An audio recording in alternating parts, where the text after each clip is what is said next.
আজকে যে ভিডিওটা চলছিল আধ্যাত্মিকতার এই ময়দানে প্রকৃত সদ্গুরু কে, বিশাল জ্ঞান চর্চা, সন্ত রামপালজি মহারাজ শিষ্য বনাম অনুকূল ঠাকুরের শিষ্য।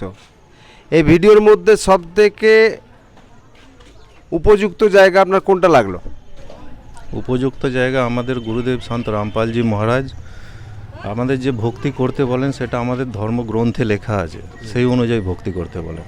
আর উনি ধর্মগ্রন্থের পুরো রেফারেন্স দিয়ে দেখান যে কোথায় কি লেখা আছে, সেই জন্য এই জায়গাটা সব থেকে বেশি। আর ওনাদের অনুকূল ঠাকুরের যে ব্যাপারটা, ওটা কোথাও লেখা নেই, কিন্তু ওনার মন মর্জি করছেন। আচ্ছা, আজকের ডেটে আপনার মতে নেশা করা কি আধ্যাত্মিকতার লাইনে বা পথে চলে, কি মনে হয়?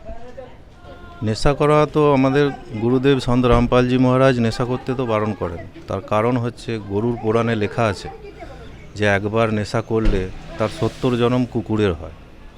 তো কুকুরের জন্মের জন্য কেউ তো নেশা করবে না, নেশার জিনিস এনেও দেবে না। ধন্যবাদ সৎ সাহেব।